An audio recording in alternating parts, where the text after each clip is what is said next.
tidur bayi. Tujuan sebenarnya orang tua dulu melakukan ini adalah supaya bayi tersebut tidak diganggu jin atau makhluk halus lainnya.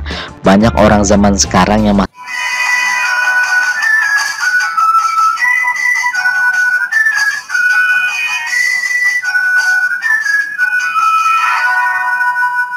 saat menjalani proses kehamilan, orang tua selalu mengusahakan berbagai hal yang terbaik agar dalam perkembangan kehamilan selalu memiliki kondisi yang normal tanpa ada gangguan kehamilan. Beberapa hal yang perlu dilakukan ibu hamil agar kondisi kesehatannya maupun janinnya dalam keadaan yang baik adalah mengkonsumsi makanan yang sehat, beristirahat yang cukup, berkonsultasi dengan dokter kandungan secara rutin, dan tentunya selalu mendekatkan diri kepada Tuhan Yang Maha Esa. Setelah semua hal tersebut dilakukan, tentunya bayi akan lahir dengan selamat tanpa ada gangguan kesehatan. Tahukah Anda, menurut orang tua zaman dulu ada beberapa larangan maupun yang sering dilakukan oleh orang tua untuk bayi yang baru lahir, atau lebih tepatnya saat berusia sebelum 40 hari menurut orang tua dulu.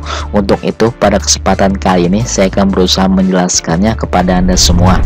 Yang pertama, bayi harus digendong saat azan maghrib berkumandang. Menurut orang tua zaman dulu, saat azan maghrib berkumandang, bayi atau anak kecil pamali di waktu maghrib.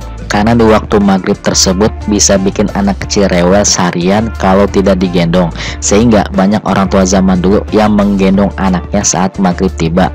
Bahkan saat ada anak yang tidur di saat waktu maghrib, maka harus ditemani bila perlu digendong. Tetapi menurut ahli medis, belum ada fakta yang membuktikan bahwa rewelnya bayi sama sekali tidak ada kaitannya dengan waktu mengendong di waktu maghrib.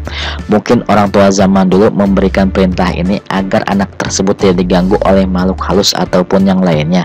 Kita sama-sama tahu bahwa waktu maghrib merupakan waktu makhluk halus mulai menjalankan aktivitasnya. Yang kedua, di sekitar tempat tidur bayi harus dikasih peniti atau jarum supaya aman dari gangguan makhluk halus. Menurut orang tua zaman dulu, bayi yang baru lahir belum berusia 40 tahun harus diberi perlindungan dengan cara memberikan peniti atau jarum di sekitar tempat tidur bayi. Tujuan sebenarnya orang tua dulu melakukan ini adalah supaya bayi tersebut tidak diganggu jin atau makhluk halus lainnya. Banyak orang zaman sekarang yang masih percaya dengan hal tersebut walaupun tidak ada fakta ilmiah yang benar-benar membuktikannya. Yang ketiga, bayi yang sering digendong akan lebih sering rewel dan bau tangan. Menurut orang tua zaman dulu, bayi yang baru lahir jangan sering digendong. Bila hal yang dilakukan secara terus-menerus, maka nantinya bisa bau tangan. Bau tangan merupakan istilah bayi yang selalu digendong agar anteng. Hal ini membuat orang tua, bahkan orang terdekat menjadi repot. Faktanya menurut ahli medis, menggendong bayi bisa mendekatkan ikatan antara ibu dan anak. Ada berbagai manfaat yang bisa diperoleh saat menggendong bayi yang akan terlihat di masa mendatang. Menurut saya pribadi, menggendong bayi memang sah-sah saja asal jangan terlalu terus-menerus, karena memang sangat berdampak sekali dengan perilaku si bayi yang meminta digendong terus serta kolokan terhadap orang di sekelilingnya. Yang keempat, bayi dilarang berpergian keluar rumah sebelum berusia 40 hari. Menurut orang tua zaman dulu, bayi yang berusia di bawah 40 hari masih dilarang untuk berpergian keluar rumah, seperti membawa bayi jalan-jalan ke mal atau ke tempat ramai lainnya. Perkataan orang tua dulu ini sama dengan perkataan ahli medis bahwa bayi yang masih kecil sangat rentan terhadap virus dan infeksi yang datang dari luar. Bayi masih belum punya daya tahan tubuh yang kuat, sehingga memang tidak memungkinkannya untuk ikut dibawa pergi sebelum waktunya. Yang kelima, bayi yang bahagia tidak akan sering nangis. Menurut orang tua zaman dulu, bayi yang bahagia tidak akan sering nangis. Orang tua dulu beranggapan bahwa bayi yang sering nangis menandakan kalau keberadaannya di dunia itu tidak bahagia. Setelah diteliti oleh ahli medis, perkataan ini sama sekali tidak benar, karena yang namanya bayi tentu saja hanya bisa menangis. Kebiasaan nangis bayi ini akan berhenti sering dengan usia bayi yang tumbuh besar dan bisa mengungkapkan keinginannya via verbal. Yang keenam, bayi dilarang untuk potong kukunya sebelum berusia 40 hari. Menurut orang tua zaman dulu, kuku bayi yang belum berusia 40 hari dilarang untuk dipotong. Maksud dari perkataan orang tua dulu tentang dilarangnya memotong kuku bayi sebelum berusia 40 hari karena dikhawatirkan bunda akan melukai kulit jari tangan atau jari kaki saat memotong kuku. Maklum saja zaman dahulu alat pemotong kuku masih sangat minim sekali, sehingga orang tua dulu beranggapan demikian. Sedangkan menurut ahli medis, memotong kuku bayi sudah boleh dilakukan setelah bayi dilahirkan. Bayangkan saja saat bayi dilahirkan pertama kali sudah dalam kondisi kuku yang panjang walaupun masih lentur, tetapi dalam hitungan hari kuku bayi tersebut akan berubah menjadi keras dan bisa melukai kulitnya, apalagi bila sampai menunggu 40 hari.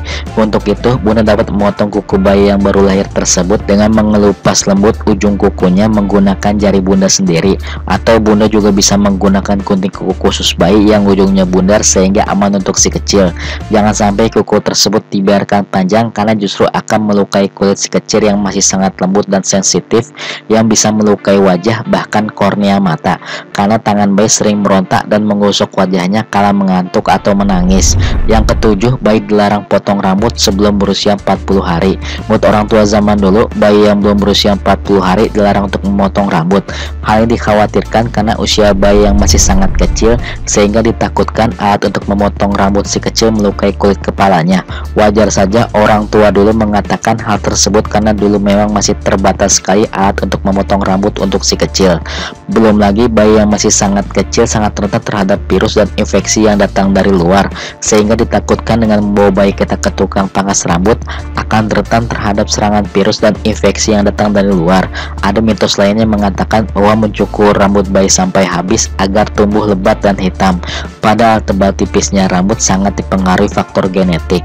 Bila dicukur habis, maka rambut baru yang tumbuh biasanya akan kasar dibandingkan aslinya, jadi terkesan lebih tebal. Yang kedelapan, pusar bayi harus ditempel koin setelah puput. Menurut orang tua zaman dulu, pusar bayi yang telah puput atau lepas harus diberikan koin agar pusar tersebut tidak menonjol atau bodong nantinya.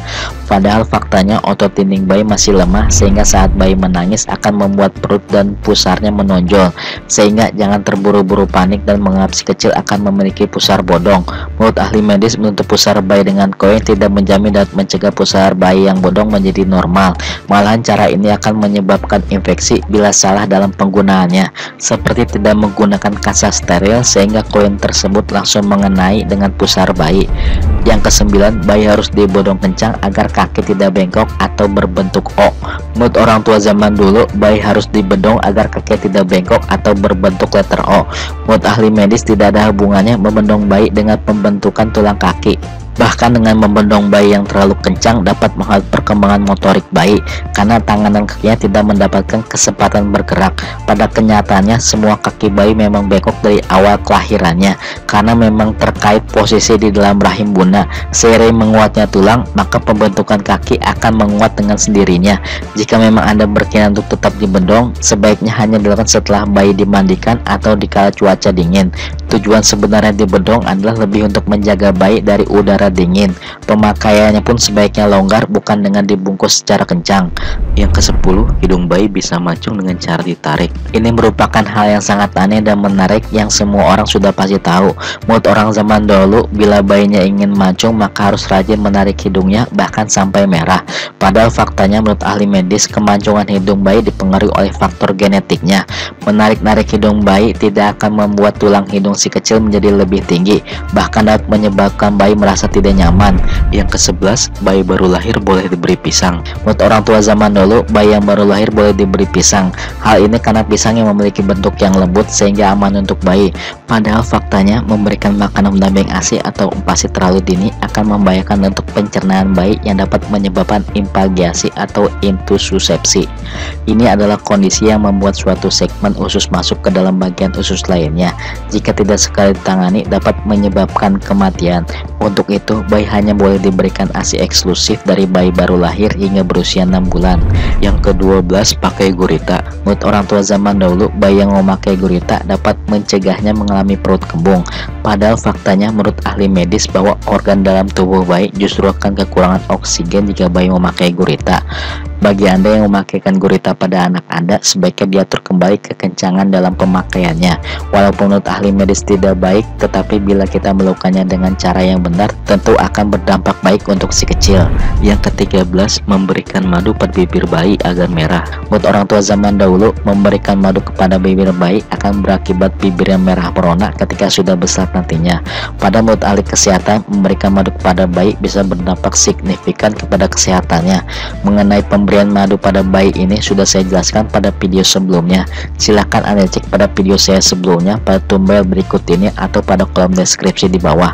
Itu 13 larangan dan yang sering dilakukan orang tua dulu untuk bayi baru lahir. Menurut saya pribadi ada beberapa larangan dan perlakuan yang memang baik untuk diterapkan untuk bayi kita hingga sekarang, karena memang kehidupan orang tua zaman dahulu tidak sama dengan orang zaman sekarang. Silahkan ambil yang baik dan buang yang buruk agar senantiasa mendapatkan yang terbaik untuk anak kita kelak. Semoga informasi ini bermanfaat untuk Anda semua. Jangan lupa untuk like, share, dan subscribe channel saya untuk mendapatkan notifikasi video terbaru dari saya. Terima kasih.